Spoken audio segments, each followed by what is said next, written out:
Once upon a time. In a land far away. I'm Katrina. And I'm Geoff. And welcome to the Fairy Tellers podcast. Myth, legend, folklore, fable. We explore what they say about cultures then and now. Grab a hot cup of cocoa and a comfy seat while we retell you a thing.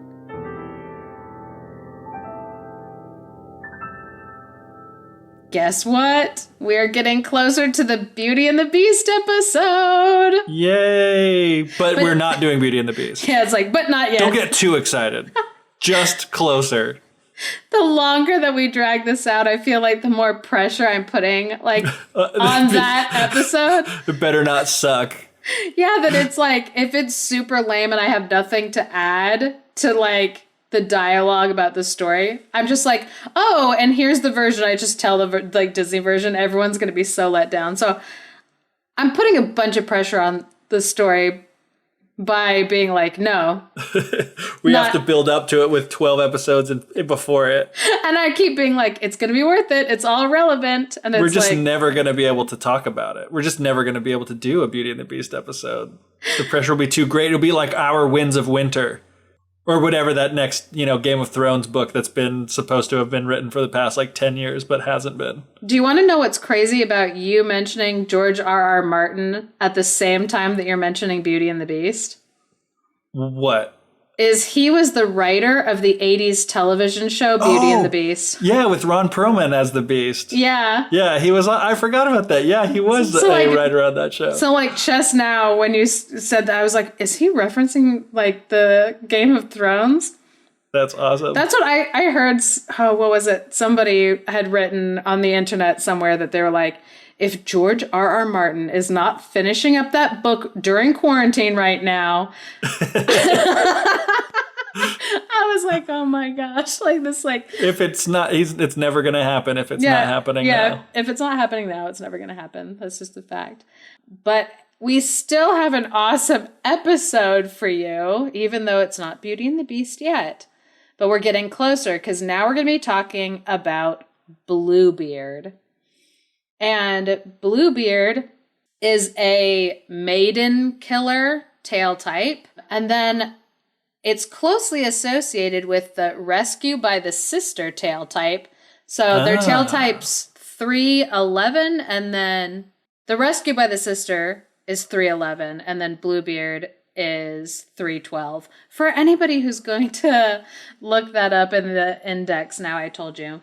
What is this? You've done this before where you mentioned these numbers. The Arn Thompson Uter types. Those are three last names of people who have put it together through the years. They call it the ATU index. Okay. And the ATU index is all the tail types and there's which gaps. Yeah.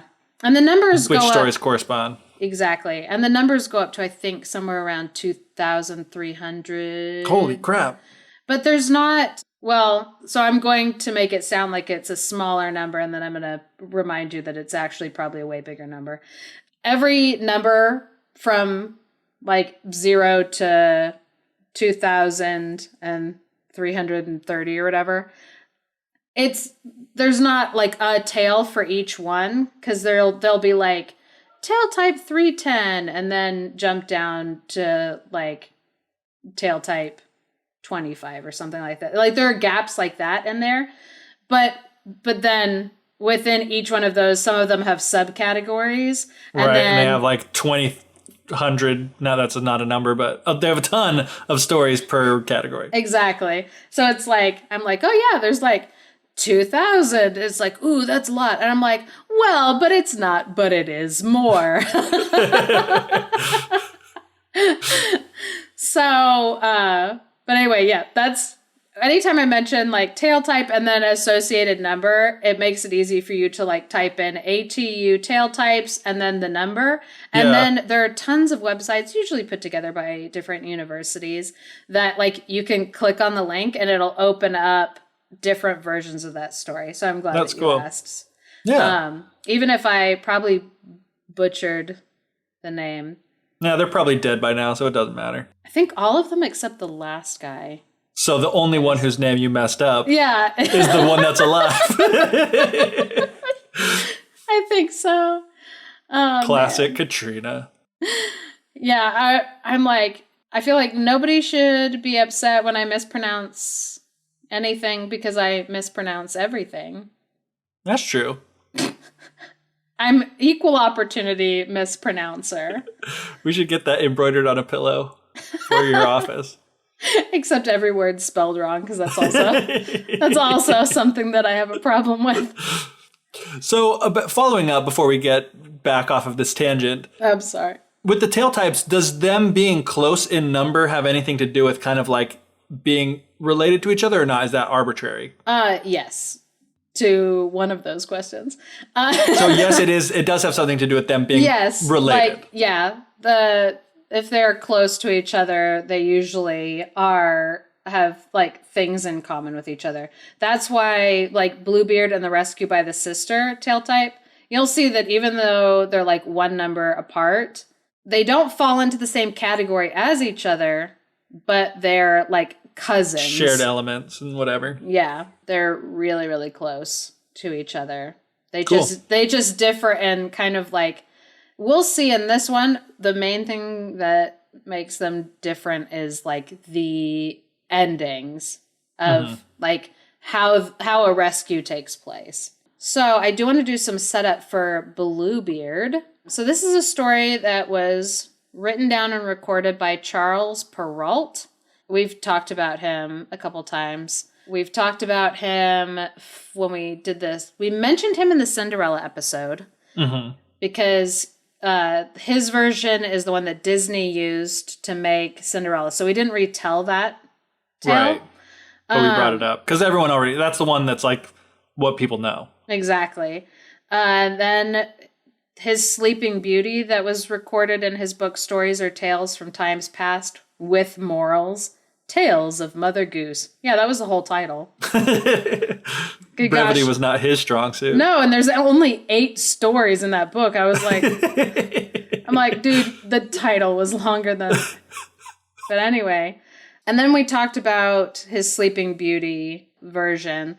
And his was the one that had the ogre mother-in-law who wanted to eat the babies in the second half of the story. Yeah. And something that's interesting to note, like with that title of the Stories or Tales from Times Past with Morals, Tales of Mother Goose. That Mother Goose character, which then kind of became, when it was translated into English, other people would take Mother Goose, that name, and use it for stuff. So Mother Goose originated with Charles Perrault, or at least is believed to have originated with him, and he used this like imaginary motherly figure to frame his collection of stories. And we've talked about framing stories, but like collections of stories before, usually with like an old lady mother figure. And in the frontispiece of the book, like kind of like the title page and whatever of his original book from 1697, there's a picture of an old woman holding a distaff, obviously. Duh. Like, what else would she be holding? If that surprises you by now, I don't know where you've been for the other 23 episodes of this podcast. And then there's like 3 children around her in front of a fire, like completely engrossed in like what she's saying. So there's that like Mother Goose character. But anyway, so inside of that book, there's 8 stories, and Bluebeard is going to be the third one that we're talking about. And I'm sure we'll get to... If we get all ones. 8, then we get a Charles Perrault bingo, and we officially get to release a version of his book that has a shorter title. Yeah. As our prize. Oh, man. We're going to have to come up with, like, what that title is going to be. It wouldn't be hard... Stories. It wouldn't be that hard to make it shorter. No, we could cut it in half and still have quite a few words to work with. That's what, like, every now and then I'm like, oh, should I, like try to say the full name of it, like, in the original French? And I'm like, oh, yeah, that'd be fun to mispronounce, like, 27 words. All in a row. That's what our listeners need, is for like me to like ruin French. Maybe a bonus episode could be you reading one of these stories in French.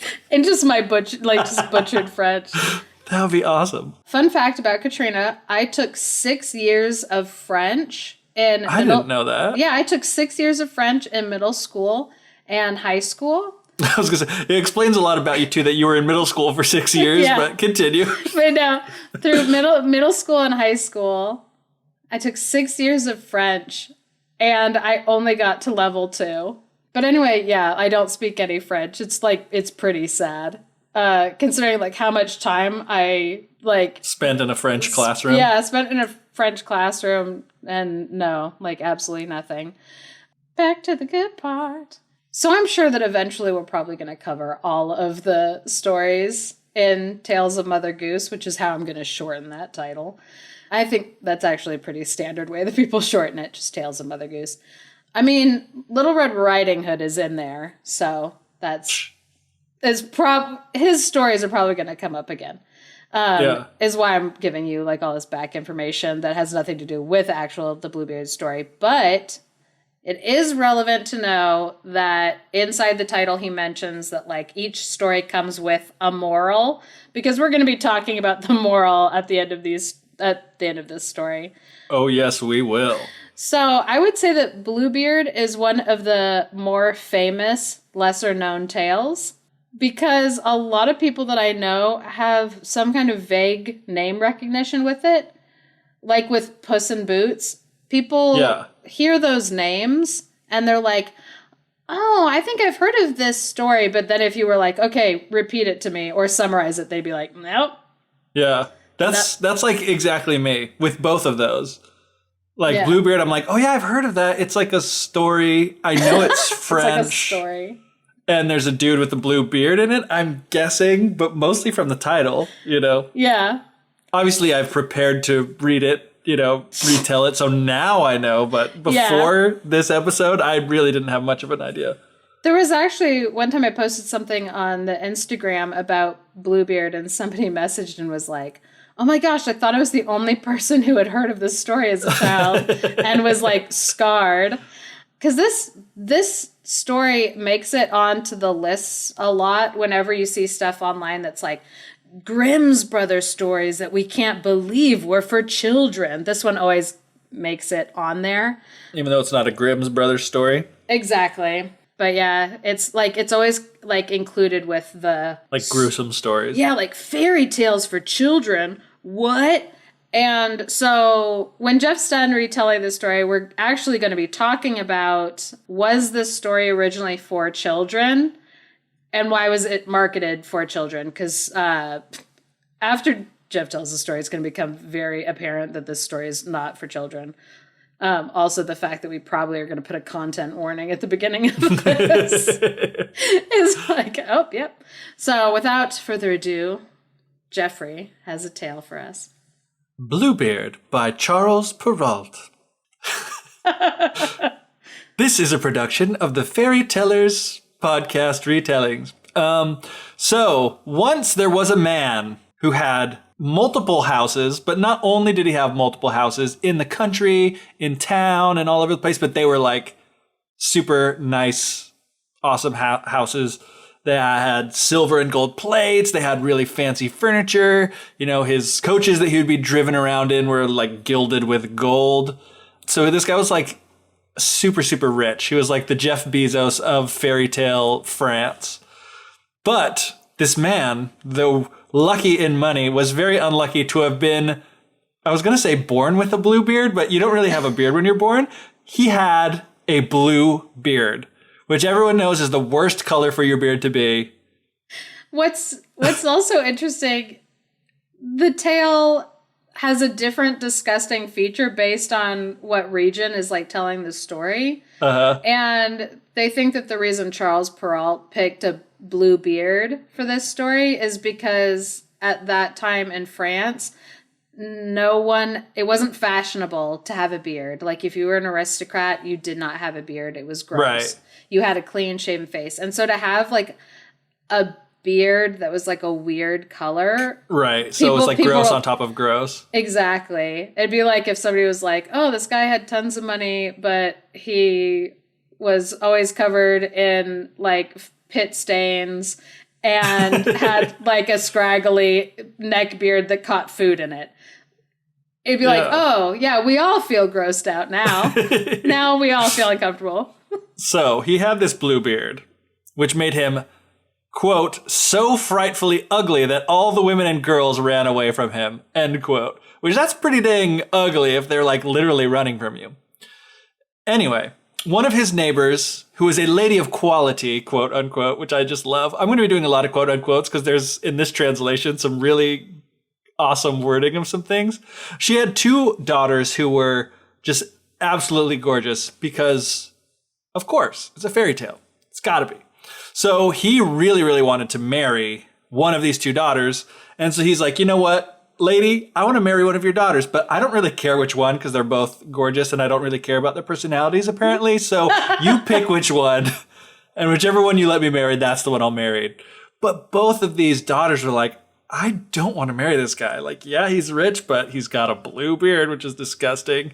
And so they were like going back and forth between them, like who, like, oh, today it's going to be this one that we think is going to marry her. No, it's going to be this one. And, you know, but they were just so, you know, disgusted by him that they never could take a bullet and be like, I'll be the one that marries him. And adding to this was the fact that he'd already been married multiple times before, but no one really knew what happened to his other wives. So it was like kind of like really creepy vibes, whether he like scared them off or whatever, you know, like there's some red flags that this guy had been married so much. Anyway, so in order to try to win them over, because he was, I think, getting the hint that they did not want to marry him, he was like, okay, here's what we're going to do. We're going to go out to my house in the country. You can bring all your friends, you know, whoever wants to come, we're going to go out there and we're going to have a huge party. So they go there, they party, they go hunting, fishing, you know, it's like such a great time that like no one goes to bed. They just stay up all night joking and doing stuff. And so like one of the young daughters having a really good time is like, oh, you know what? It's like, his beard doesn't look that blue. I mean, he's kind of like a nice guy. I guess I'll marry him. And this was the youngest daughter, by the way. Yeah. So when they go back, she marries him. And then like a month later, Bluebeard's like, hey, I got to go on a trip. I'm going to be gone for like 6 weeks. I got to deal with some business stuff that's like really important. But he's like, you know what? I want you to be able to have a good time or whatever. Like you can have access to the whole house, do whatever you wanted. So he gives her like keys to the wardrobes where he has like furniture, gives her the keys to the place that has like the silver and gold plates.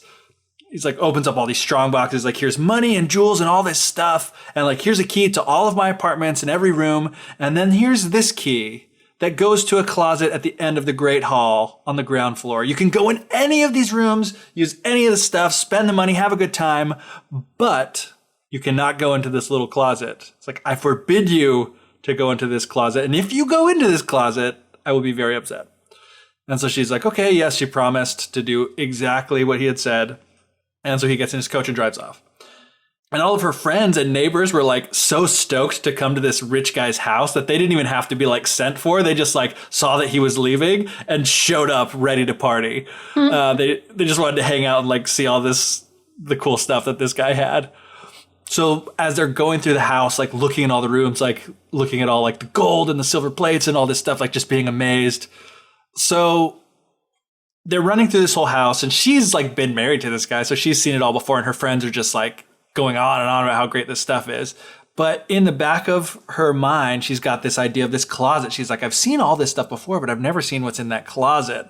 So like her curiosity was so strong that she didn't even care about the fact that it would be like extremely rude to leave her company, is what it says. Yeah. That she ran down like a little back staircase while they weren't looking. It is like she went so fast that she nearly fell and broke her neck, which I don't know why, but I love that little detail. It's like that it's like she was so eager to like, do exactly what she was told not to do.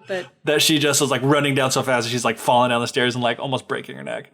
Anyway, she comes to the closet door and she stopped for a moment thinking about her husband's orders and being like, oh man, he's going to be really mad if I disobey him. But the temptation was so strong that she was like, screw it.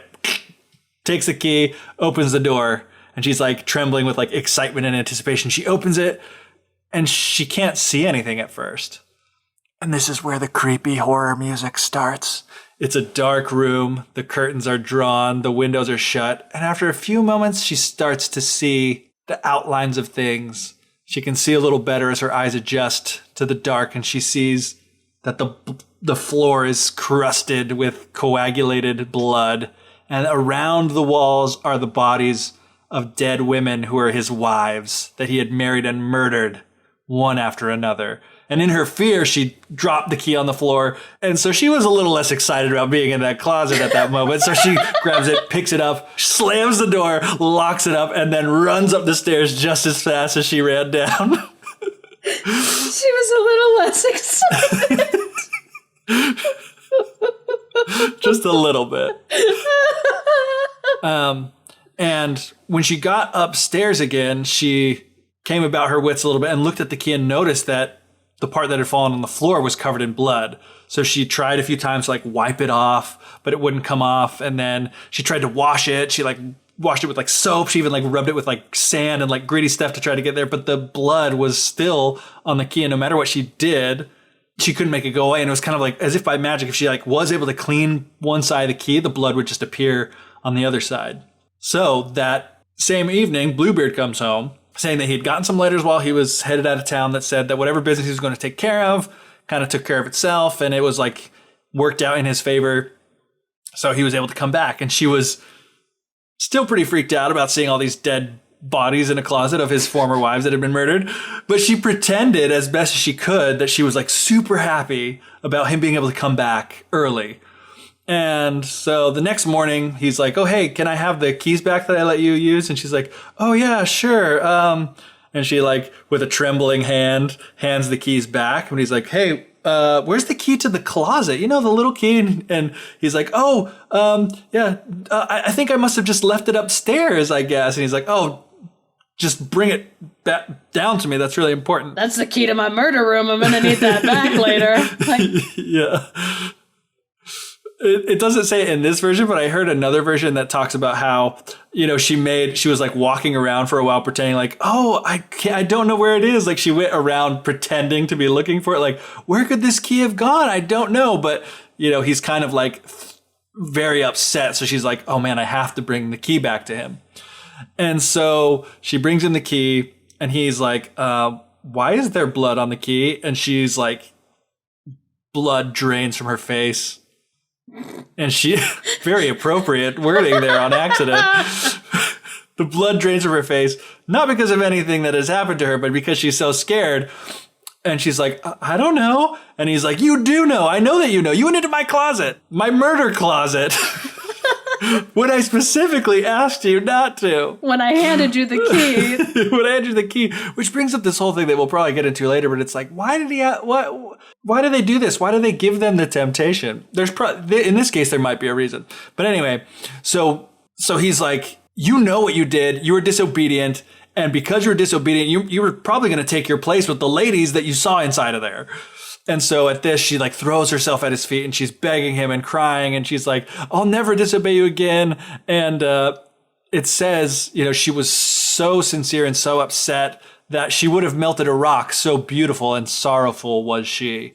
But Bluebeard had a heart harder than any rock. And he said, you must die, madam, at once. And she was like, oh no. And she's just crying and crying. He's like, since I have to die, can I at least say my prayers? And so he's like, okay, fine. I'll give you a half of a quarter of an hour, but not a moment more. And so then she's like, okay, 1/2 of 1/4 of 1 hour. So that's a quarter of an hour is 15 minutes, and half of that's like 7.5 minutes. By the time she calculates this, you know, like she's already lost like a minute and a half of the time. She's like, oh crap, I only have 6 minutes left. So she runs up to the tower and she calls out to her sister saying, Sister Anne, which by the way, that was her name, which they decided not to tell us until the end of the story. And we never hear what the main girl's name was. Oh, I can tell you later. What it was? What it became. Oh, interesting. Yeah, I'd like to know, but I like to just point out the fact that the sister in the story gets a name, but the main woman does not. Yeah. So she calls out to her sister, which I don't know how her sister, I mean, I guess they were neighbors, but I'm like, I didn't picture them being so close that her sister would be able to just hear her like shouting out. She's like, go and see if our brothers are coming. They said they were going to come today to like hang out and party at the house, I'm assuming, while her husband was supposed to be gone. She's like, if you see them coming, like give them a sign and tell them to come quicker. And so her sister Anne like goes to the highest tower in their house and is like, I don't see anybody coming. It's just like the sun and some grass. And then, meanwhile, Bluebeard is like holding his saber, unsheathing. He's like, come down here right now or I'm going to come up to you. She's like, oh, just a minute longer. I'm not quite done praying yet. She calls out to her sister again. Anne, do you see anybody coming? And so the sister's like, no, I don't see anybody coming. I think there's like a cloud of dust in the distance. And she's like, oh, is it our brothers? And she's like, no, you know what? No, it's just like a flock of sheep. And I'm like, why doesn't she not tell the sister what's about to happen? And all the while, like Bluebeard is like, all right, come down now. And his wife, Bluebeard's wife, who's about to be murdered, is like, no, just a minute longer. Then turns back to her sister. Anne, do you see anybody coming? I was like, oh, I see 2 horsemen, but they're still like way far off. She's like, oh, tell them to come here as fast as they can. And so Bluebeard had been losing his patience, cried out so loud that the whole house shook, it says. And his wife at this came down and threw himself at her feet, tears streaming down her face, her hair all a mess, and trying to gain some sympathy from Bluebeard. He's like, this means nothing to me. You must die. So he takes her hair with one hand, lifts his sword into the air with the other, and just as he's about to strike her head off with the sword, and at that instant, there was like a loud knocking at the gate that made him stop. And then, boom, the doors fly open. 2 horsemen entered, and it's her brothers. And one of them was a dragoon, and the other's a musketeer. So they run up, and they like chop their swords through him and leave Bluebeard dead, just as she was almost killed by her husband's sword. But, she was so distraught from all this emotional turmoil that she'd been through, seeing some dead women in the closet, almost getting murdered himself. She didn't have enough strength to rise up and welcome her brothers. But since she survived and Bluebeard did not, he had no heirs because he murdered all of his wives before he had any children, I guess. The wife became the mistress of the estate so she could do whatever she wanted with it. So she used some of the money to help her sister Anne marry a great young gentleman and that had a long and happy life with her sister Anne. She used another part to buy captain's commissions for her brothers who saved her life. And she used the rest to marry herself to a worthy gentleman who made her, after a time, forget about the horrible, horrible time that she had when she was the wife of Bluebeard. So the moral of the story is, if you're a disgusting creep who wants to try to trick some young women into marrying him, all you have to do is have a lot of money and invite her and all her friends out to your country estate to have a baller party. But that was just my takeaway. The moral that Charles Perrault put at the bottom of the story was, number 1, curiosity, in spite of its appeal, often leads to deep regret. To the displeasure of many a maiden, its enjoyment is short-lived. Once satisfied, it ceases to exist and always costs dearly. Another moral. Apply logic to this grim story and you will ascertain that it took place many years ago. No husband of our age would be so terrible as to demand the impossible of his wife, nor would he be such a jealous malcontent. For whatever the color of her husband's beard, the wife of today will let him know who the master is. Both of those morals are so problematic. They're like stupid and like long-winded and pompous. Yeah. And my moral's pretty crappy too, but it was built into the story, It was. Woo. So yeah. That's a lot. There's a lot to unpack. I'm going to be honest. I was expecting the Bluebeard to have like a much deeper significance, but I mean, it does. It makes sense as far as having a beard at all was like looked down on. It wasn't like the style of the day, so that was kind of an unnatural thing. Or like a off thing, but then it's like, oh, let's just make it blue to make it even more off-putting. Apparently this guy hadn't watched The Hunger Games because lots of people have crazy colored beards in that, and they look awesome. In a later Italian version, the groom has a silver nose. I feel like that would be more off-putting to me than like a Bluebeard. But again, like we're looking at it from the sensibility of people who can dye their hair. Right. But like when they were telling this story, they basically were just trying to think of like what would be something that would automatically make someone go, ugh, that's gross. They were trying to pick it like it was unnatural, you know? Yeah. And actually, so there are a couple elements in this story that once it was kind of written the way that it was written, in later years when artists went to do their different renditions of it, they actually illustrated the story in the style of like the Middle East, where they had the groom wearing a turban and having like a big full beard. Kind of because they were like, oh, big full beard, who has a big full beard? I guess their brains immediately went to like Sikh people who grow long beards and they don't cut their beards and they don't cut their hair and they like have their hair up. And so that's kind of what the art turned into, especially because it was kind of this way to say like, oh, this guy, this husband, he's like from another place that's scarier than like ours. And since this was in Europe and they were like, what are the scariest people that we can think of? And of course, it's like racism. Yeah. They're like, oh, this is what we should do. And so a lot of the illustrations then kind of placed this story in people's minds into the Middle East.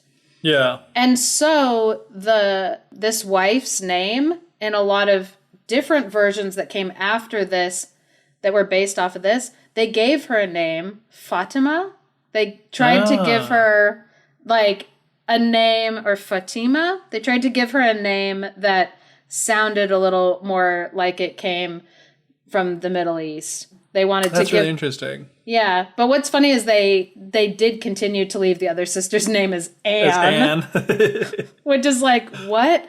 And so in some versions of the story, even if it's a Charles Perrault, if it's based off of Charles Perrault's version, they'll include that name, Fatima.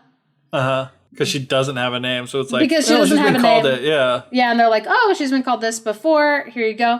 And so yeah, if you like look at old illustrations and you're like, why is this? Especially like the saber that he had. Right. The way that it's illustrated, they draw it much more like the weapons that are found in the Middle East.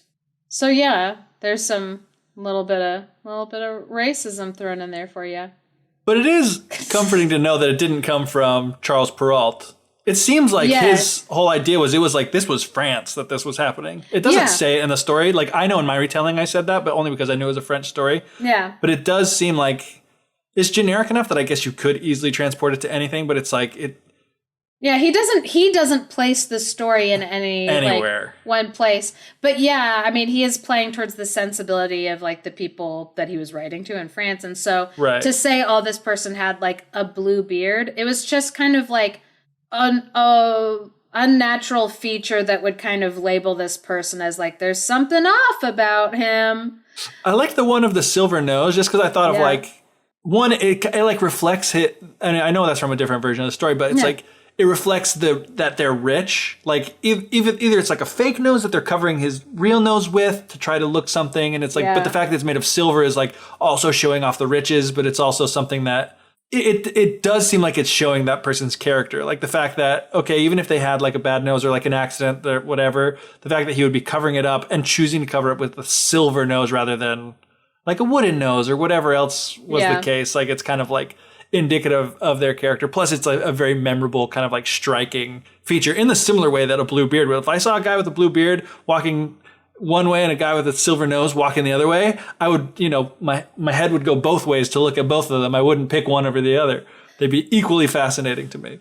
And this also was like a period of time when like if people were born with any kind of like birthmark or anything like that, they would like superstition would have them kind of look at that and be like a sign of something. It'd be like, what could this mean?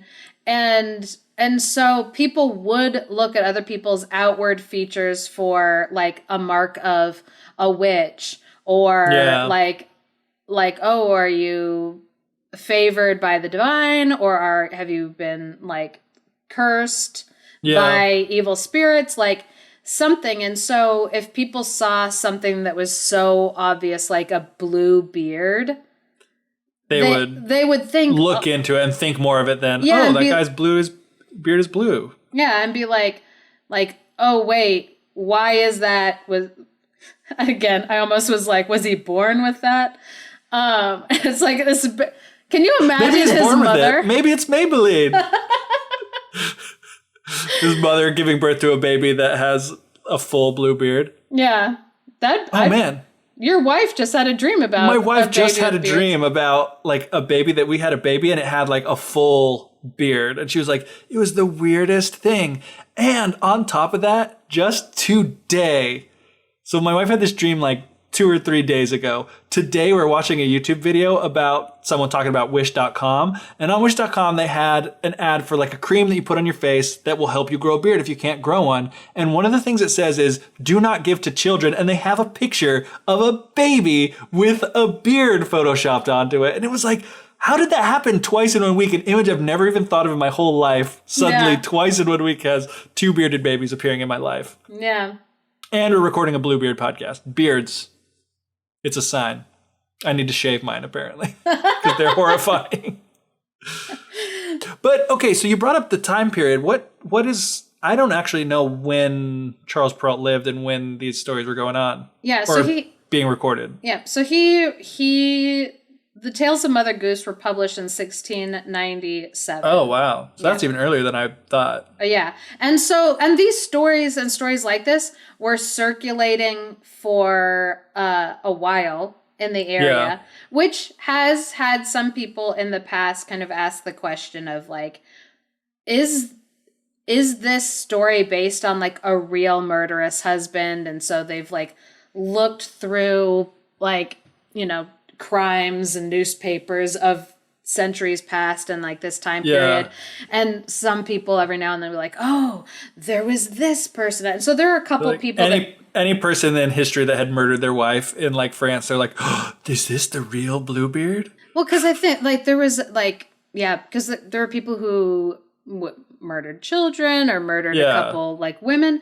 And I mean, what's frustrating to me about that is like two things. The first is, and this comes up a lot anytime somebody's like, oh, all fairy tales have to be based on some real event, right?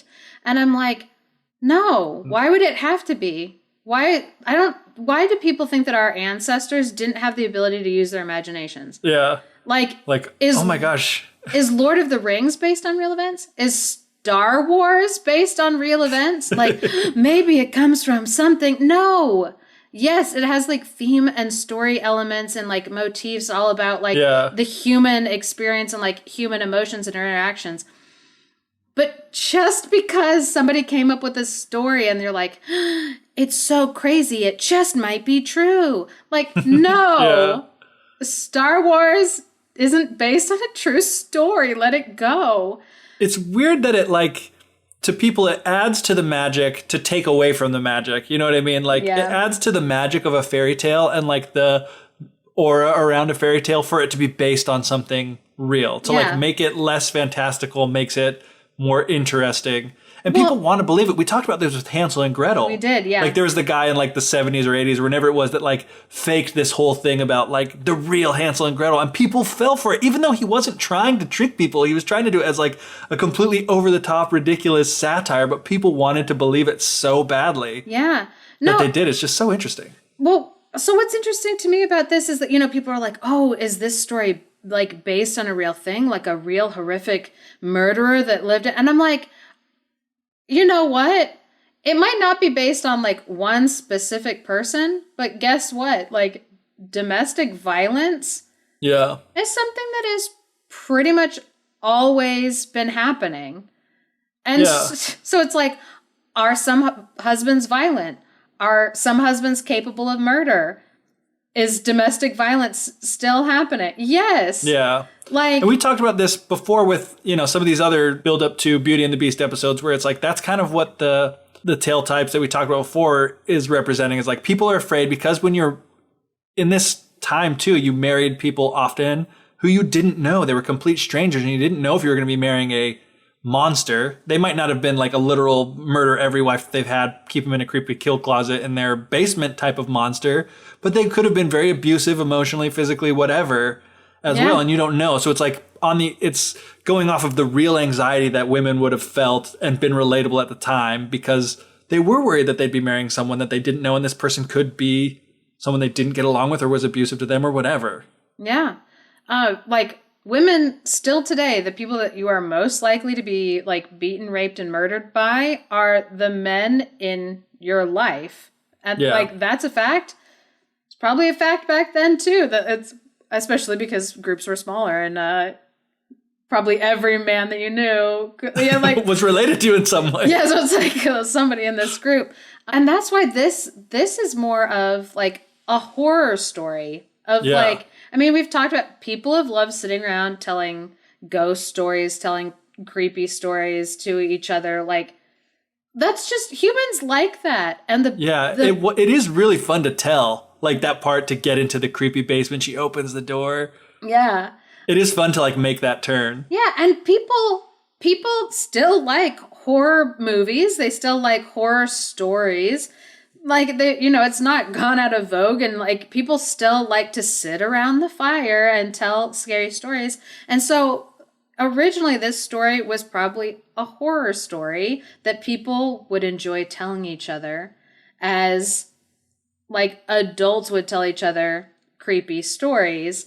And it kind of turns fairy tales on its head because the way that we imagine like fairy tales, especially like for children, it's like, and they all lived happily ever after. Or, oh, and then she found a man who fulfilled all of her dreams.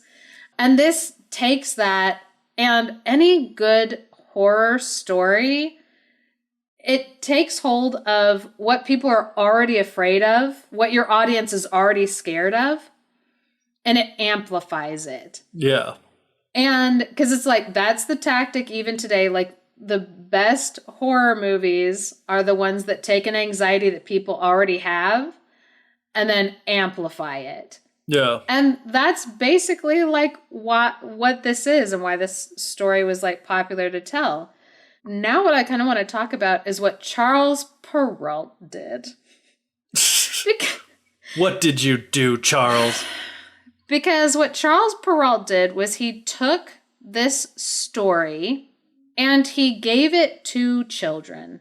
And then he stuck on horrible morals to the end. So he actually did intend this to be for children. Yeah. So I think the word that I've seen the most often is that Charles Perrault appropriated this story and gave it to children very inappropriately.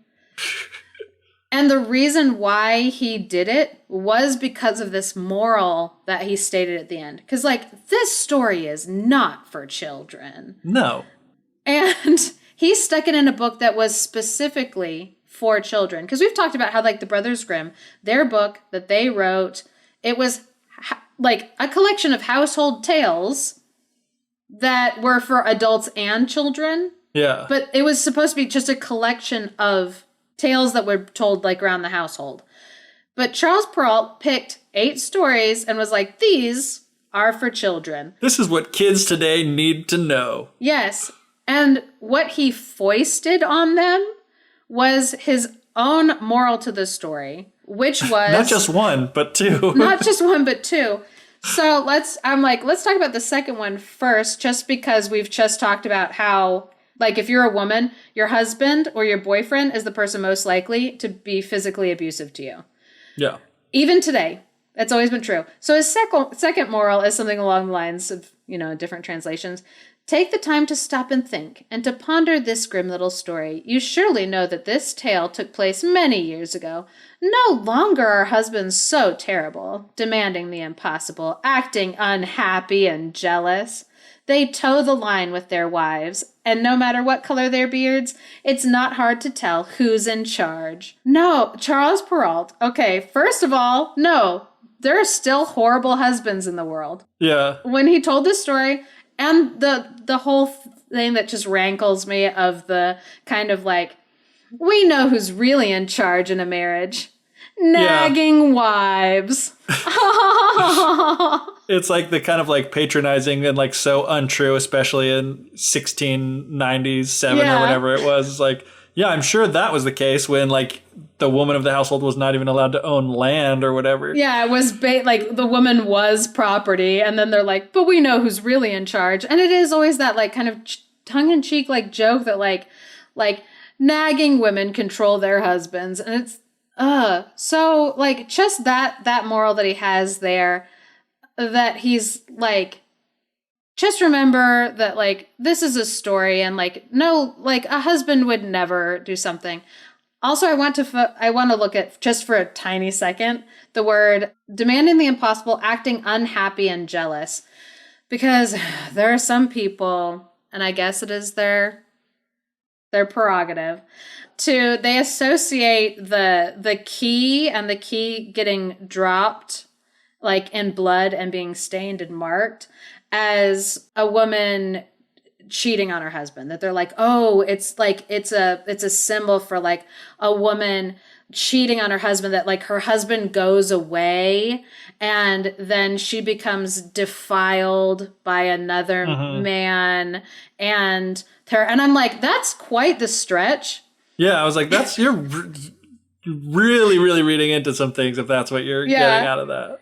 Because it really is like, because you asked the question when you were telling the story, that you were like, why do you give them the temptation? That was your question. Like, why would he give them? If you don't want her to find your murder closet, don't give her the key and be like, hey, don't go in there. Just don't give her the key. Maybe she doesn't come across it at all. Like, hide it behind a tapestry or something. I think like the simple answer to that question is that like he was a murderer and he wanted an excuse. To like a justification to murder.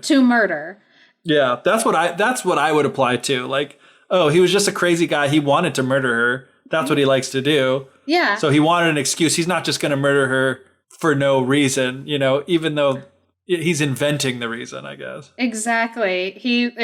He's creating the reason. And so to say like, oh, it's like she was unfaithful because she like made a promise but then was unfaithful. Didn't keep it. Yeah. And it's like, no. This man had a cupboard full of dead women. He's not somebody that you should just like, oh, I promise, and now I'm going to keep all my promises to you because, like, I value honesty. Like, no. There are other complicated issues at play with, like, if you're married to somebody who is a murderer. Yeah, I thought it was weird, too, the use of the word jealous. I was like, in what way was he jealous of this? You know, in what way was he jealous in this story? I didn't think so. What you were just saying goes on to the idea of the key and like giving the temptation, goes on to the other moral of like, you know, curiosity in spite of its appeal often leads to deep regret or whatever. Yes. You know, it's like, and once you sate that curiosity, it's like exciting for a minute, but once it's there, it's like it goes away and at a great cost or whatever. Yeah. It's kind of like, that's a weird moral to do too, because it's like, it's both of these almost seem to be from Bluebeard's point of view. It's like, why are the morals being stated from Charles Perrault the villain's like point of view? Charles Perrault is like, this man has been so wronged by this like woman. Who hurt you, Charles Perrault? I mean, it is a lesson. It's a lesson to her, but it's like she was almost murdered for opening a closet door, you know? No, so she was given the key, and whether she was curious or not, there were dead bodies in her house. Which is the worst betrayal? To be keeping a room full of your dead wives, or to not open a door in your own house that you were given the key to? Yeah, so it's like curiosity with its many charms can stir up serious regrets. Like, no. Marrying a murderer, marrying a bad person is probably what would make you have serious regrets. Exactly. Thousands of examples turn up every day. Women give in. And again, it's women.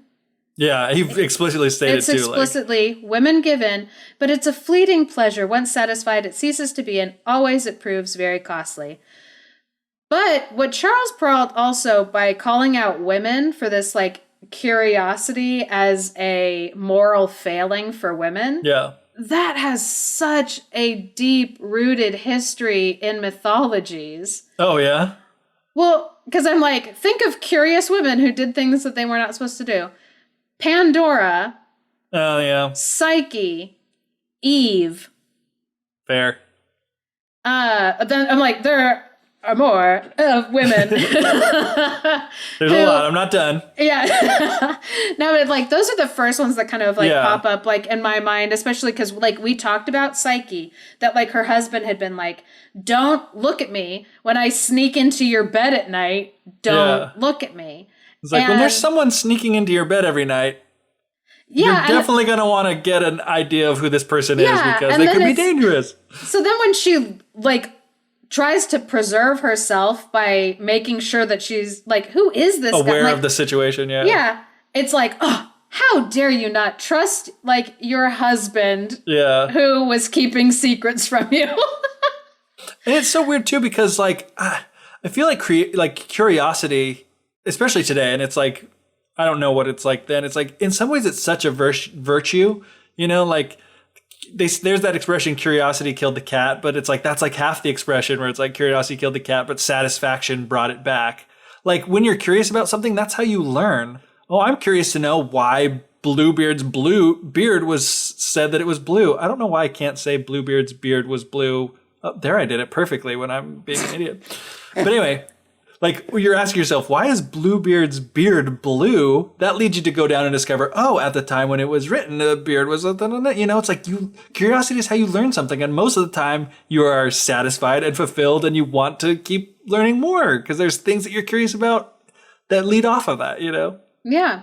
And in stories where the male character is curious, that's fine. Like, it's fine for, like, Jack and the Beanstalk to be like, oh, this huge stalk grew in my backyard and went straight up into the air. I better climb it to see what's at the top. No one's like, oh, and then he died and he deserved it because he was curious. He did almost get ground into bread or whatever by the giant. Or am I thinking of a different story? Well, there are several giant stories where yeah, that's Jack and the Beanstalk, yeah. Because there's also the giant in The Little Tailor that he also wanted to like grind. Giants just want to grind up bones to make their bread. Out of it. Yeah, that's like what they're into. It's just what giants are known for. Yeah. Yeah. But yes, women, their curiosity is seen as something that always brings evil into the world. Yeah. That it's like, oh, like Eve got convinced to bite into this fruit that she was specifically told not to do. Oh, now they get kicked out of the Garden of Eden. Pandora, don't open that box. Oh, she opened it, and now all of the worst things about the world came out of the box. And it's like, why are we like blaming women for curiosity of like, oh, how dare you? But it especially doesn't make sense with this story. Yeah. Because it's like, that is some life-saving knowledge that she got. And were the timing not horrible, she could have like run away or done something, you know? It's like he just happened to come back before she could come to her senses and be like, I need to get out of here before I get murdered. Yeah. And so the story of Bluebeard became kind of a more famous tale type after Charles Perrault had it written down and it started to circulate. And then people would talk more and more about like, oh, this story, this story, this story. Even though there were other tale types where the moral was not women being curious is bad. Like it was more of a story of women being able to be witty and clever and get themselves out of trouble. Mm-hmm. But those stories have been less popular because they have a narrative that was kind of seen as less valuable to people at the time. They were like, nah, we don't really like this like constant story of like female empowerment. We would rather not Now I'm going to retell some stories that are maiden killer adjacent. Nice. They're called Rescue by the Sister tale types. And what's funny is there are two that are in the Brothers Grimm collection. And one of them is child appropriate. And the other one is not child appropriate. But the one that is child appropriate, if you don't understand the tale types, it sounds like just one of the dumbest stories like ever. I'll give a quick synopsis. I mean, it's a very short one because it's for little kids, as opposed to the next one, which will definitely have a content warning. So this little story is called The Hare's Bride. Hare as in H-A-R-E, hare, rabbit.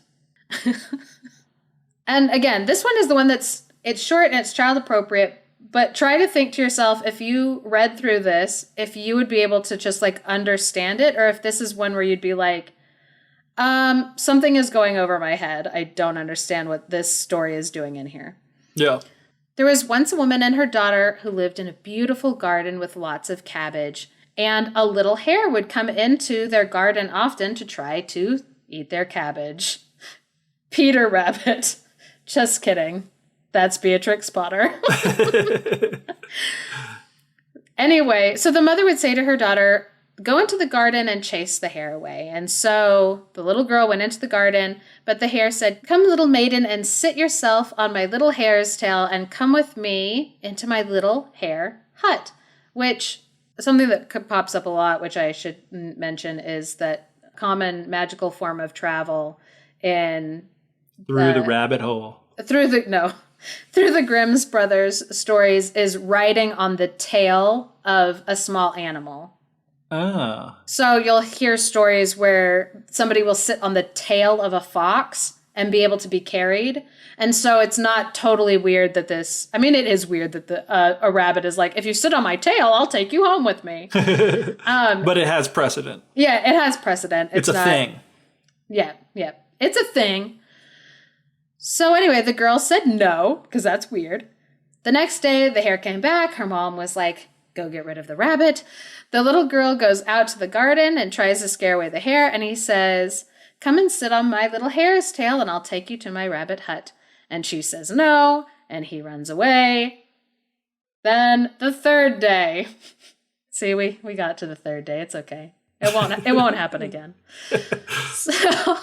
So the mother's like, that hare is back in the garden. I need you to go get rid of it. So the little girl goes out and the rabbit is like, come sit on my hare's tail and come away with me to my rabbit hut. And so she does.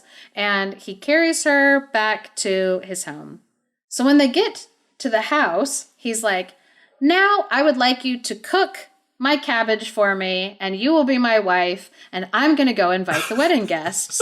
You got tricked. You got tricked. So he went out to invite a bunch of wedding guests, other hares. There was a crow. The crow was going to be the one that would marry them, which I'm very relevant.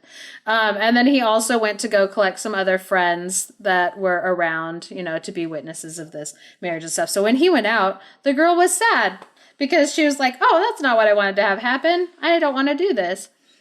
So the little hare comes back and she has the door locked to his hut. And he's like, open the doors, the wedding guests are here. But she just sits there crying. So he goes away, comes back a couple minutes later, knocks on the door, and he's like, open it up. It's time to come out for your wedding. And she's just sobbing inside. And he's like, come on, you can come out. All the wedding guests are here.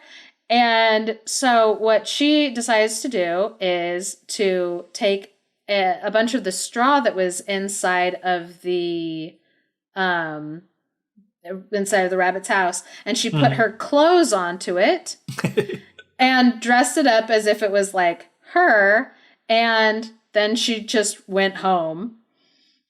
And then when the little hare opened the door to his house, he saw what he thought was his bride, and he was like, why haven't you been coming out? You've been so naughty. And he whacks her, and her head like the head of the doll like flies off and he realizes he's been tricked and then he's sad. The end. The end. Yeah. So, yeah, if you were a person who just read that story out of the Grimm's fairy tale book, you'd be like, what was that? It sounds like a story that a kid would tell more than a story that's like for children. It's like, and then there was a rabbit that came, and then she tried to scare it off, and she rode its tail, and then he's like, it's time to get married. And then she's like, no, I'm sad. So she leaves her dolly, and he goes away. But it's funny because this story follows the exact same form, except for it's a lot more gentle in that story. But it follows the same form as Fitcher's Bird. The story is also called Fowler's Fowl, which is the second Grimm's fairy tale in this that is a rescued by the sister tale type. So in the first one, the girl wasn't rescued, obviously, by a sister. So she it's just like, went home. Yeah, she just went home. She was like, meh. And so it's kind of like, wait, I don't understand like why that's included. But then when I read Fitcher's Bird, you'll be able to see like all the connections. So I looked up what Fitcher means because I was like, what Fitcher's Bird? What does Fitcher mean? Fitcher means like nothing. And the Brothers Grimm, when asked about it, they were like, oh, it's important for people to know that like the etymology of Fitcher comes from an Icelandic word for a swan-like white bird. Which I'm telling you right now, it's not even a thing. It's it's not helpful. It's not helpful at all. When I tell you this story, it's not going to be helpful. And even inside the story, I'm telling you this ahead of time so that when we get to the point where I'm talking about Fitcher's Bird, that we don't just get confused. Yeah, you're not like, wait, what? You'll know that like, yeah, we're all missing it. Even the Brothers Grimm were like, it can be what you want it to be.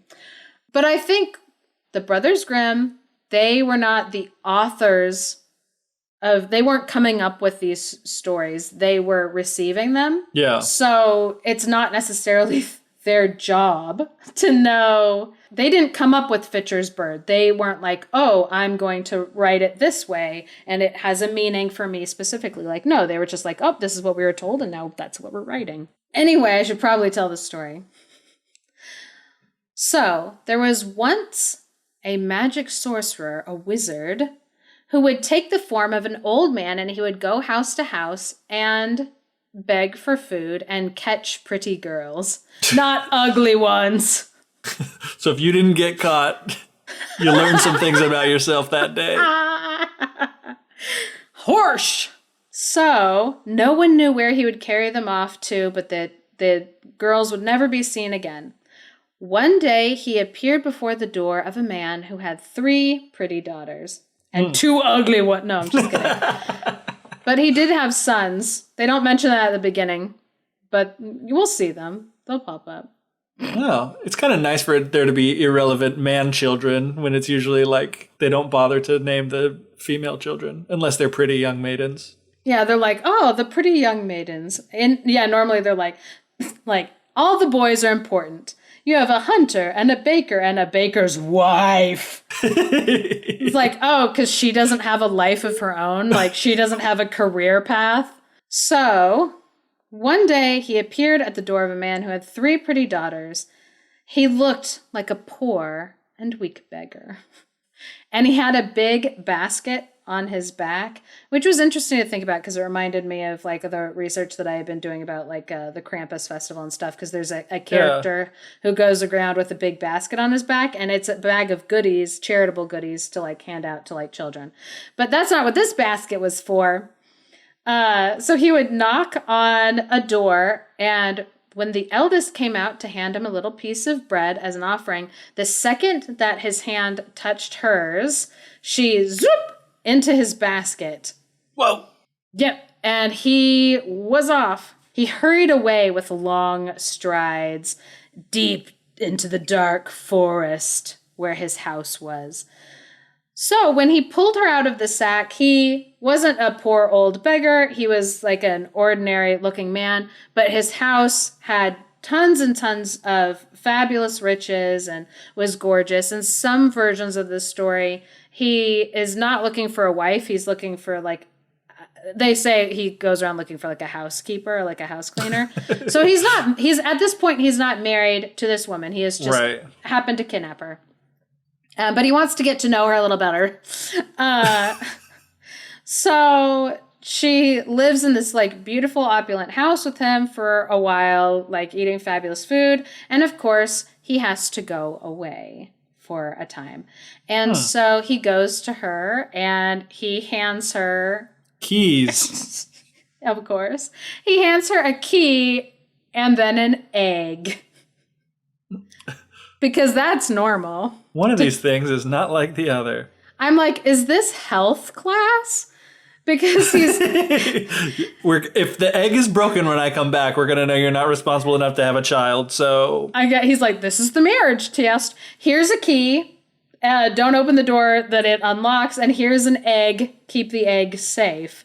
Which, yeah, I'm like, preserve the egg carefully for me. Like, what? But he told her to like continually have like the egg with her when she walks around. It's weird. If a man said that to me, that's a red flag. Unless it's Sanka and his lucky egg that helps them bobsled well. Lucky egg. That's a perfect reference. So she took the keys and the egg and she promised to obey him in everything. So when he left, of course, she like went around the house to kind of look at everything without the prying eyes of the owner of the house. That's what all of us do when somebody leaves us alone. We start opening up all the drawers and opening up all the doors. Like, wow, they keep their plates in this cupboard? Weird. Yep. So when she got to the forbidden door, she was like, okay, should I do it? Should I not? But her curiosity, of course, overcame her, and she opened up the door, and it was dark inside, but when her eyes adjusted, she saw that there was a giant basin filled with the body parts of chopped up women. Ugh. And on the opposite end of the room, she could see a giant wood block with an axe stuck in it. Huh. Wonder what that's for. And she dropped the egg into the basin. And it didn't break, but it got covered in blood. Yeah. So she quickly scooped it up and she ran out of the room because obviously the fun was over. Yeah. Once you see a basin of dead body parts, You're never quite the same. Yeah. Oh, yeah, the game is over.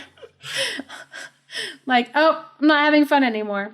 So when she got back to her room, she tried to softly clean the egg, but she couldn't scrub it. The blood had like soaked in and she couldn't get the blood all the way like off of the egg. And she was like, oh no, like what am I going to do? So it wasn't long before the man came back from his journey and he immediately, of course, was like, I would like the egg and the key.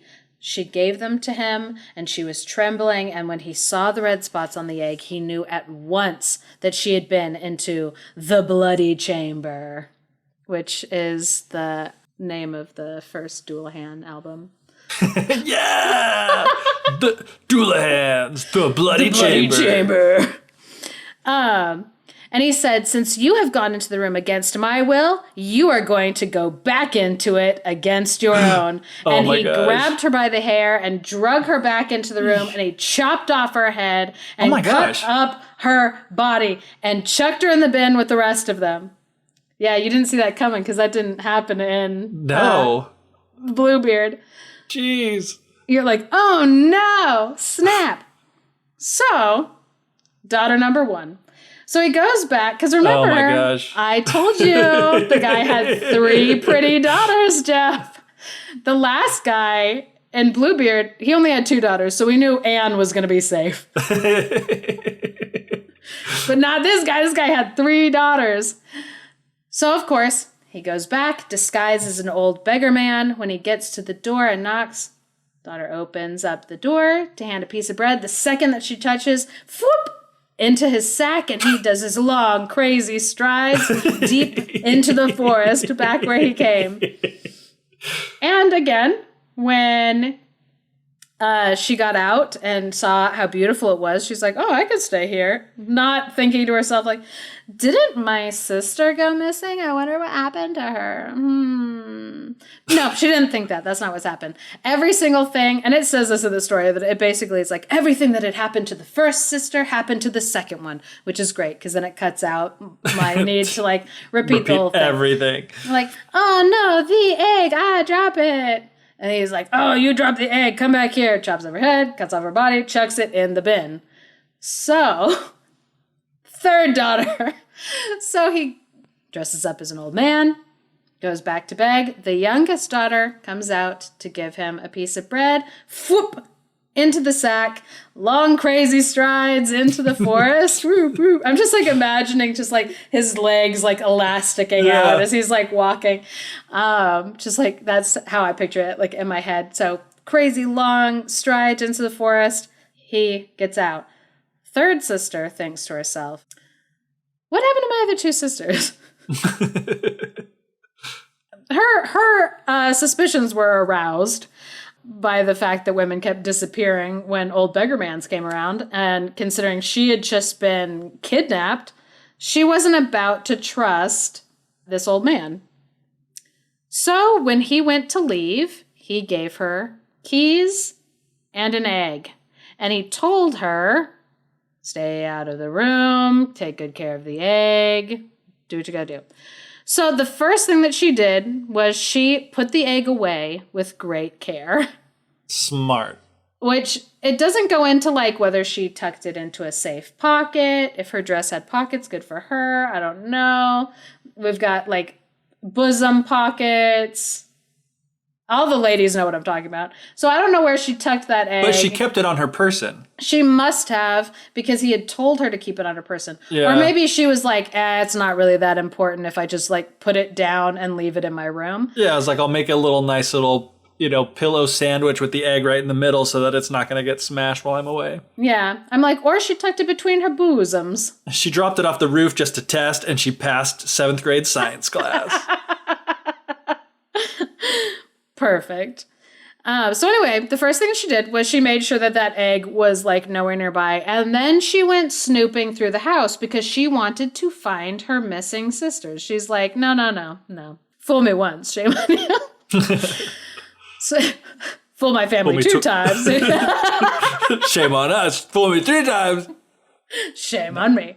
So she went with her key, and this time, they're not faulting, like, her great curiosity. They're like, no, this is a woman with a plan. Yeah. So she gets to the door, and she opens it up, and she sees, obviously, the basin full of sister chunks. And she's like, I recognize that hand. Oh, gosh, that was morbid. That was so I regretted it as soon as it was out of my mouth. But anyway, so when she sees her sisters all in parts and pieces, she went into the room and she started to pull the pieces out of the basin and to start assembling them. And I'm so sorry. She's Frankensteining her sisters? This was going to be a good ending. It is going to be a good ending, I promise. Okay. So after she Frankensteins her sisters... So once she gets all of the pieces all back together of her sisters, with magic, whoop, they turn back into women. Which I'm kind of like, I wish that she'd kind of done that with the other pieces, but then maybe she didn't know whose pieces were who. Yeah, she couldn't match them up together. Then we'd have a real problem on our hands with someone's, like, arm is on someone else's body. Yikes. So just anyway. Better to be dead than to be mismatched with your body parts. I guess. Also, she's magic? No, it's just, I guess... Oh, it's just his house. He's a wizard. It's a wizard's house. Yeah, he's a wizard. It's a wizard's house. Maybe the axe, it's like, once you put the pieces back together, they whoop, magic back together. Who knows? Anyway. What's interesting, the story in Norway, when it's trolls, the troll has a magic ointment that he fixes a dead goat and she watches them fix the dead goat, and then she goes and she fixes her sister's. So it's funny because like they have different workarounds or explanations in like different versions like of the story, which is cool. And this one they're just like, no, we skip the whole second sister. We're not going to explain to you how the magic works. It just happens. Yeah, it just happens. And also they don't explain like why the sister would know that if she like reassembled her sister's body parts that would work. She was like, oh wow, I was just playing around, but great. Hey, it worked. Yeah, no explanation like whatsoever. So anyway, she puts the sisters back together and then she hides them in like a different part of the house. And she quickly changes out of her bloody clothes so that when the man comes back in, the wizard sorcerer man comes back in and he's like, give me a key and the egg. And she was like, okay. So she pulls out the key and the nice clean egg. And he was like, oh, you have been true to me. You have been true and honest. I love you so much. You have stood the test. You shall be my bride, which is like not a prize that she wanted. Yeah. But he all of a sudden, he was like, oh, I can trust you. So I guess now I love you. Trust is love, people. If there is no trust, there is no love. And it also says that now at this point, because she like proved herself, he had no power over her and he was forced to do whatever she desired, which I'm like, dang. Yeah, but I also think it's one of those like kind of like asides where they're like, oh, if you've got a man who loves you and is whipped, then like he'll do whatever you want him to. So I don't know whether they're like saying like it's like, oh, this guy's so whipped. Anyway, it's fine because I don't think it's magic. I think it's that he's like, oh, I love you so much that I'll do whatever you ask. Anyway, regardless of that non-explanation that we get, she was like, oh, well, one of the first things that I would like you to do for me is take a basket full of gold to my mom and my dad, and you have to carry it on your back while I stay home and prepare for our wedding feast. And he was like, whatever you want, darling. And she's like, okay, but when you have this basket on your back, you cannot stop and rest along the way. I will be able to see you if you stop and rest along the way. And he's like, okay. So she obviously, in the basket, puts the two sisters, covers them with gold, and then the basket goes on the back of the wizard. Obviously, he didn't see what went into the basket. He just trusts his wife because she had a clean egg. Therefore, she's always trustworthy, always, instead of just really smart and sneaky. She was just really smart, is what the thing is. But he trusted her. Puts the back on, and as he's walking, he's like, oh, this is really heavy. It's really tired. Oh, my legs are getting so tired. Maybe I'll put this basket down just for a second. But then one of the sisters inside goes, I can see you with my eyes. Don't go resting. You said you would go directly there. And he's like, oh my gosh, I can't believe she can still see me. She has crazy good eyes. And so he like keeps walking and he delivers the basket back to the parents' home. And once they have the basket inside, they open it up. Obviously, the wizard is headed back to his house and doesn't see that when they open up the basket, gold coins fall out and two maidens pop up out of the basket. So, back at the house, the bride was preparing for her marriage feast. And by that, I mean she was sending invitations to anybody who was friends with the wizard. I don't know if he had an address book or what. I don't must know. Have. Yeah, because she's like going down those like, oh, this friend is coming to your house and this friend will come to the wedding and this friend. So then once she has all the invitations sent out, because, when you're planning a wedding, like you have to do these things in order, like invitations go out first to make sure that people have enough time to come there. I'm just kidding. The wedding was happening the same day. They have to RSVP saying whether they want the chicken or the steak. Exactly, of course. And meanwhile, while she's waiting for all those RSVPs, she takes a skull with grinning teeth, which I'm like, all skulls have grinning teeth because they have no lips to cover them up. That's a science fact. So anyway, she takes a skull with grinning teeth and she puts like jewels and ornaments and flowers, like she dresses it up and puts it on top of a bunch of like straw that she's stuffed into some of her finest clothes. Mm-hmm. So here we get the straw getting shoved back into clothes. And she places this mannequin of herself with the skull on it. Looks just like me. She carried it upstairs to the attic window, her like crazy, creepy mannequin.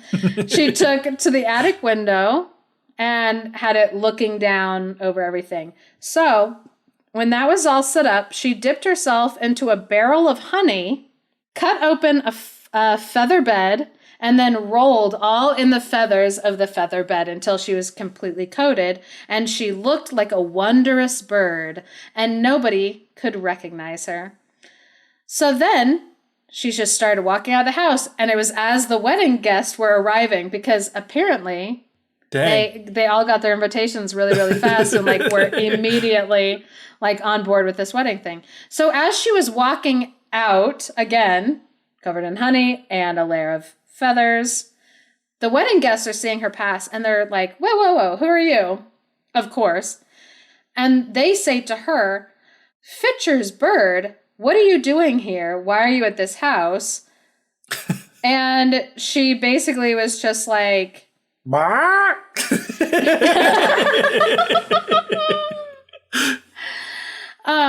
are you doing? And she was like, oh, I was visiting the young bride. She's been sweeping from cellar to garret, from bottom to top, getting the house ready for today. You can see her up in this window. And they like look up and they see the mannequin from afar. And they're like, oh, she looks so lovely. So she keeps on walking, and she, along the way, meets the bridegroom coming back, that creepy old man.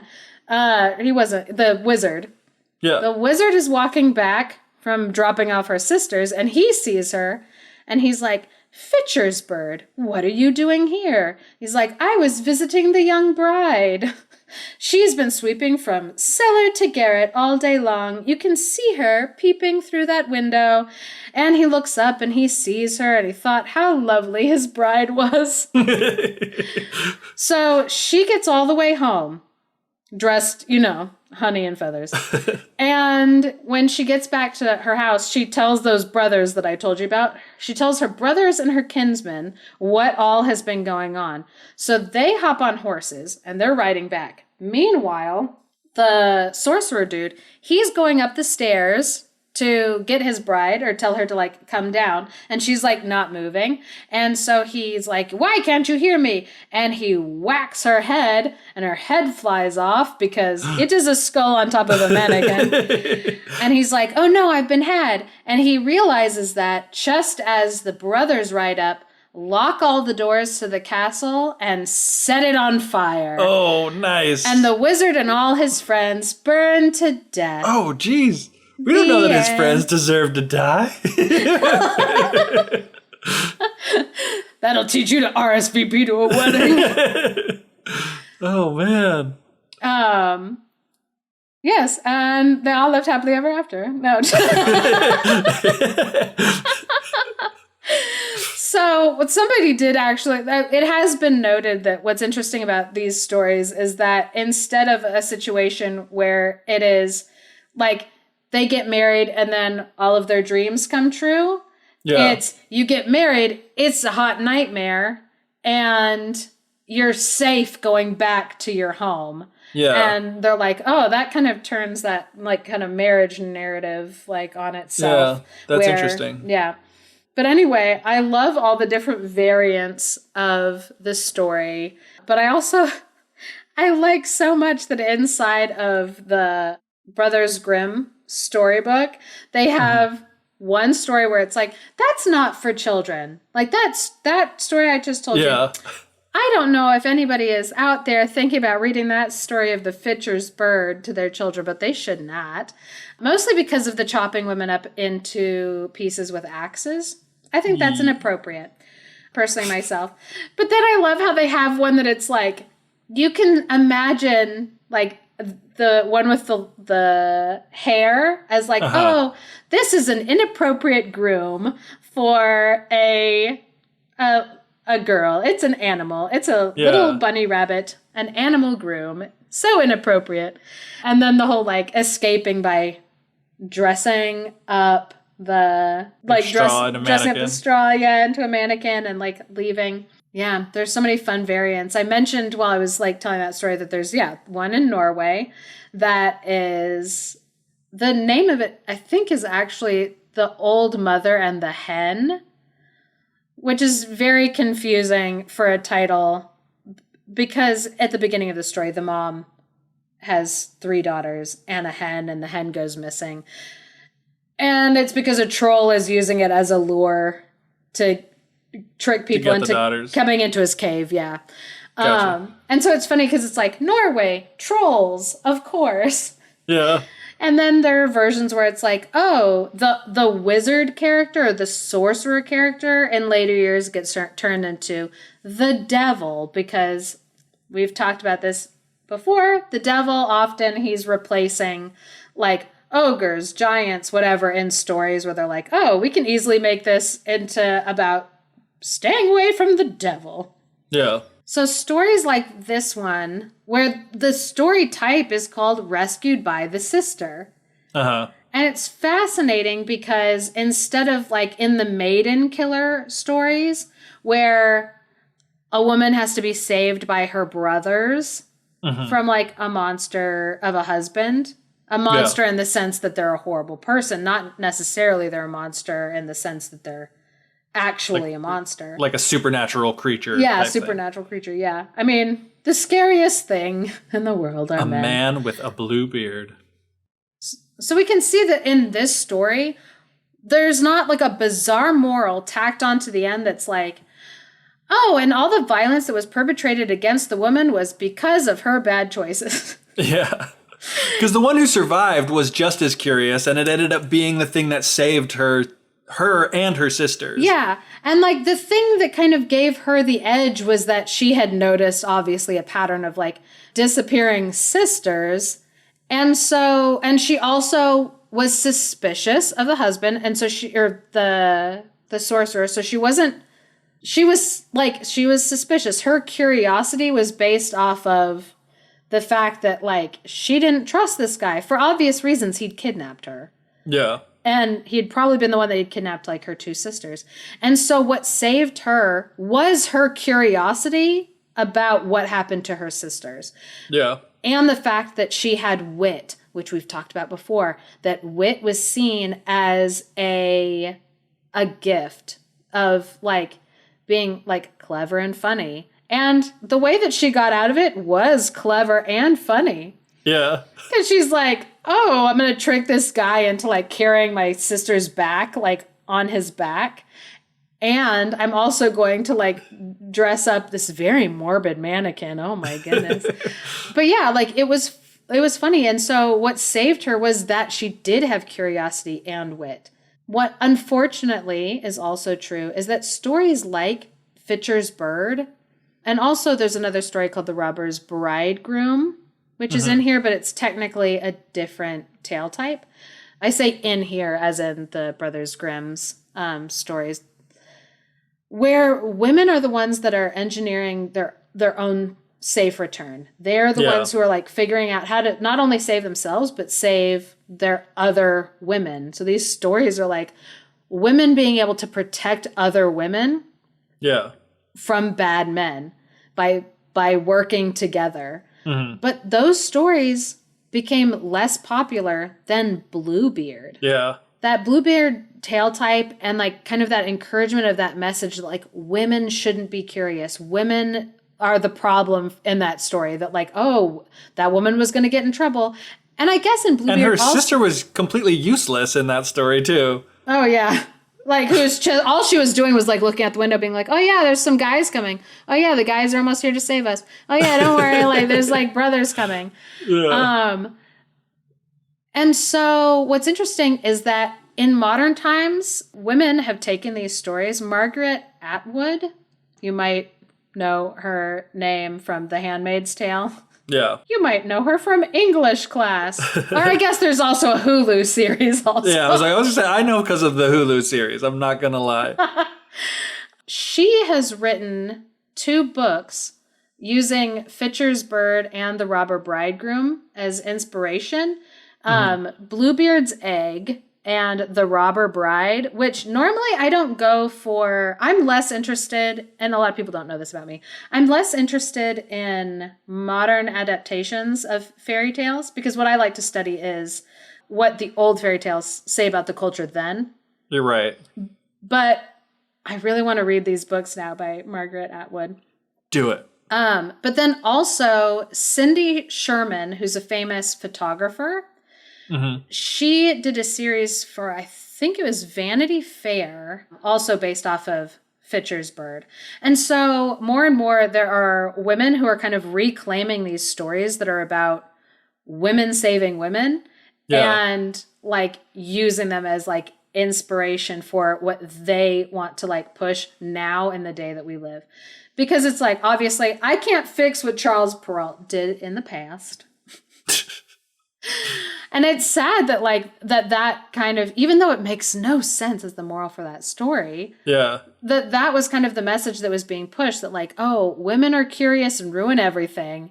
And it's like, no, that is such a twisted moral, but it played into a narrative that people wanted to push at that time. And so it's kind of awesome to see the other stories about women being reclaimed and used today to like empower women. So it's important for us to talk about how these stories were changed and then redirected at children to like kind of force a moral onto them. Because in our next installment, when we will be talking about Beauty and the Beast, like the installment of this series, it's not going to be our next episode. Sorry. We're putting these in sporadically. That way nobody's being tortured by all one thing.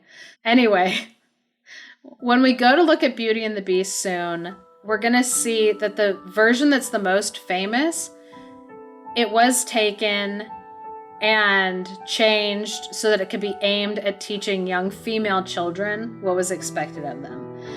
And so talking about how Charles Perrault went about doing this is important and relevant to further discussions that we're going to be having.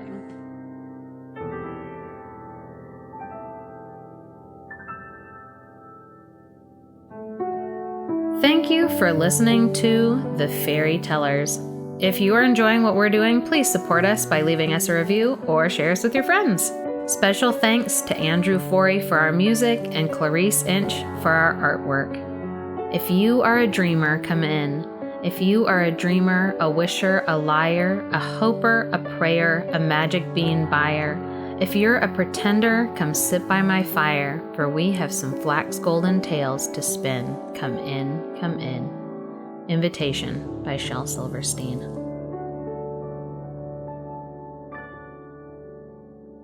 But now, Geoff, I have to find Fitcher's Bird because I thought that I had both of them. Oh no, we can just read Old Sultan. Old Sultan is, guess what the story is about, Geoff? Racism. Oh, no, it's about a dog named Sultan. I'm not even joking. That's hilarious. It's like, Old Sultan? Oh, what is this going to be? It's a dog. I found the story I'm looking for. Nice.